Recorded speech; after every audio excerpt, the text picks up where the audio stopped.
Bonjour à toutes et à tous. Donc aujourd'hui, je vais vous présenter une partie de mon projet de thèse qui porte sur le développement d'un outil d'évaluation de la qualité de vie en cancer avancé pédiatrique. Donc, il y a environ 16 des enfants et adolescents atteints de cancer pour qui les traitements actuels ne permettront pas de guérison et pour qui l'on qualifiera la maladie de cancer avancé. Donc, en effet, pour tout type de cancer pédiatrique combiné, la survie après 5 ans se situe à environ 84 au Canada. Puis, ces données sont similaires à celles rapportées dans les pays à haut revenu. Donc, les jeunes atteints de cancer avancé sont susceptibles de bénéficier de soins palliatifs pédiatriques, dont l'objectif vise notamment à optimiser la qualité de vie, le bien-être, à diminuer les symptômes, ce qui leur offre en fait la possibilité de vivre le plus activement possible. Donc, pour encadrer les soins palliatifs pédiatriques, il y a des standards de soins en oncologie pédiatrique qui ont été développés et qui suggèrent plusieurs actions pour orienter les soins et le confort des jeunes atteints de cancer avancé.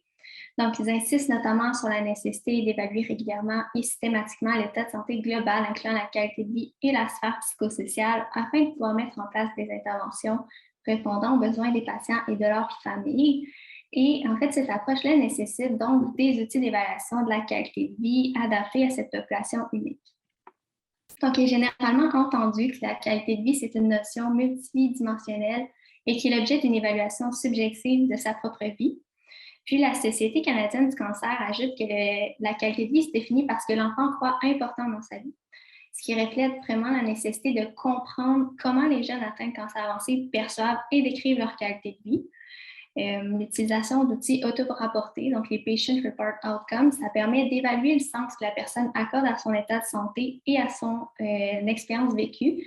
Et ça, par exemple, dans le but de définir des sites d'intervention, par exemple. Donc, l'utilisation d'outils évaluant la qualité de vie, ça permet aux soignants d'avoir accès à des informations pouvant orienter des discussions cliniques, ce qui favorise la qualité des soins offerts et la relation entre les soignants, les patients et leurs familles.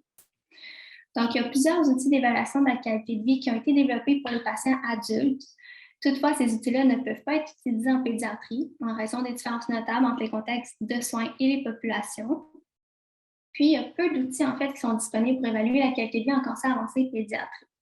L'utilisation d'outils de mesure qui s'adressent à cette population-là requiert de prendre en considération plusieurs enjeux et contraintes, comme des enjeux de faisabilité, de validité et de sensibilité au changement.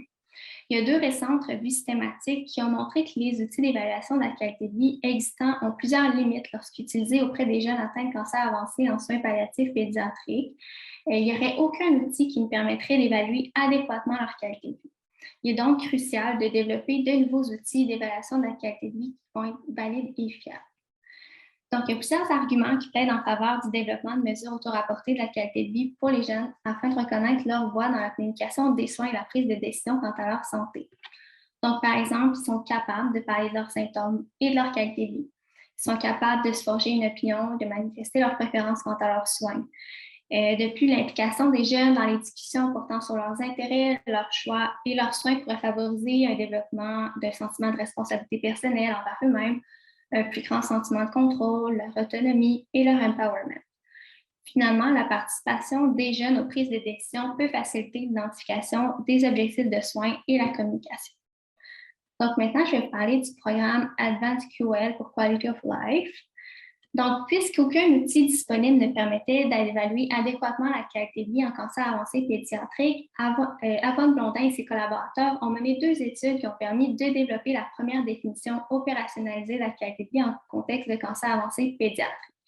Donc, il y a des entrevues semi-structurées qui ont été menées auprès des soignants, des parents et des enfants en soins palliatifs pédiatriques qui ont permis en fait d'identifier cette dimension de la qualité de vie importante pour cette population. Donc, l'élaboration d'un cadre conceptuel appuyé par les données probantes constitue vraiment la première étape de développement d'un questionnaire de la qualité de vie. Donc, l'outil Advanced QoL, c'est le premier outil à avoir été développé spécifiquement pour évaluer la qualité de vie en cancer avancé pédiatrique à notre connaissance. Il a été élaboré en s'appuyant sur les 7 dimensions de la qualité de vie, puis il s'agit d'une version parent-soignant pour cerner la qualité de vie d'un enfant. Donc, le format de l'outil tient compte des contraintes de la recherche auprès de cette population rare et vulnérable et vise à capturer de façon quantitative et qualitative la qualité de vie des enfants selon la perspective des soignants et des parents. Donc, les répondants doivent indiquer si les dimensions de la qualité de vie influencent positivement la qualité de vie et le bien-être du jeune à l'aide d'une échelle de mesure qui comporte 3 points. Puis, la période de rappel est un intervalle d'une journée ou depuis la dernière fois que le soignant a vu le jeune, de sorte à s'appuyer sur la littérature et sur les recommandations des professionnels de la santé en soins palliatifs pédiatriques. Donc, les répondants peuvent ensuite indiquer des raisons appuyant leur réponse et ajouter des pistes d'intervention. À la fin de l'outil, ils peuvent aussi rapporter les scores de chaque dimension dans un diagramme étoilé pour faciliter le repérage des dimensions de la qualité de vie qui vont moins bien par rapport à celles qui vont bien chez le jeune. Donc, cet outil-là adopte une approche descriptive et individualisée pour répondre aux besoins de cette population. Toutefois, le langage utilisé dans la version parent-soignant n'est pas approprié pour être directement lu et compris par un enfant ou un adolescent. C'est pourquoi la version adulte ne peut pas être utilisée comme un outil auto-rapporté pour les jeunes. Des tests d'éligibilité ont montré que le niveau de langage de cet outil-là correspond à un niveau collégial. Donc, il est important de développer des versions auto-rapportées que les jeunes pourront compléter aisément eux-mêmes pour décrire leur qualité de vie et leurs préoccupations, parce qu'il est hautement souhaitable de recueillir leur propre perception et non seulement celle de leur aidant. Donc, l'objectif général de mon projet, c'est donc de développer ces outils d'évaluation de la qualité de vie auto-rapportée pour les jeunes atteints d'un cancer avancé. Et pour ce faire, la première étape consiste à développer une version enfant 8-12 ans et une version adolescent 13-18 ans de l'outil Advanced QOL à partir de la version parents et soignants. Donc, c'est ce dont je vais vous parler dans le reste de ma présentation. Donc, d'abord, on croit qu'il est important d'avoir une version pour enfants et une version qui va être légèrement différente pour les adolescents parce qu'ils peuvent avoir une vision différente de leur qualité de vie et des préoccupations différentes et le niveau de langage ne sera pas nécessairement le même. Le développement des outils s'est fait sur un processus itératif dans le but de maximiser la clarté, la précision et la compréhension des consignes et des items. Puis, on a travaillé en collaboration avec une équipe de jeunes collaborateurs, donc issus de la communauté non malade. Donc, à l'automne dernier, on a rencontré 5 jeunes âgés entre 9 et 16 ans dans le cadre d'entrevues semi-structurées individuelles par vidéoconférence. Donc, l'objectif, c'était de commenter la clarté et la compréhension de l'outil. Puis, on a demandé aux jeunes de s'imaginer à l'hôpital pour recevoir des soins et qu'on leur remettait un questionnaire pour évaluer leur qualité de vie. Ensuite, on a montré aux jeunes, en fait, l'outil adulte, puis on leur a montré chaque phrase, on leur a lu, puis on leur a demandé comment formulerais-tu la phrase pour que ça soit facilement compris par une personne de ton âge. Donc, on leur a aussi demandé si certains mots pouvaient être difficiles à comprendre, si certains mots n'étaient pas clairs et si certains mots devraient être complètement évités.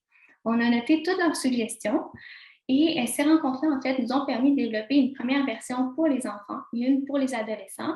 Puis, afin de s'assurer de la justesse de nos modifications, on a fait des rencontres de validation avec ces jeunes collaborateurs et ils ont pu commenter à nouveau la clarté et la compréhension de l'outil. On a pu leur demander est-ce qu'ils comprenaient ce qu'ils devaient coter, de même que l'attrait visuel, est-ce qu'ils avaient envie de répondre à cet outil-là, est-ce qu'ils le trouvaient pertinent. Les rétroactions nous ont permis de peaufiner les versions auto-rapportées et pendant tout le processus, on s'est assuré de respecter des barèmes de lisibilité. Donc, présentement, le niveau de langage des outils correspond au niveau de compréhension des primaires. Donc, ici, je vous présente brièvement la plus récente version auto-rapportée de Advanced QOL pour les enfants, donc 8-12 ans. Bien que le visuel ait été adapté pour le rendre plus simple comparativement à celui de la version adulte, on a tout de même conservé les 7 dimensions de la qualité de vie. Les définitions sont équivalentes avec celles de la version adulte. Les cotations en 3 points, le diagramme étoilé et la fenêtre de temps de 24 heures ont aussi été conservés. Parmi les changements principaux qui ont été suggérés, il y avait d'éviter les phrases trop longues, les doubles négations. On a donc simplifié les consignes. On a aussi utilisé des ancrages avec des bonhommes sourires. C'était quelque chose que les jeunes comprenaient bien et qui trouvaient plus ludique, plus attrayant pour compléter l'outil.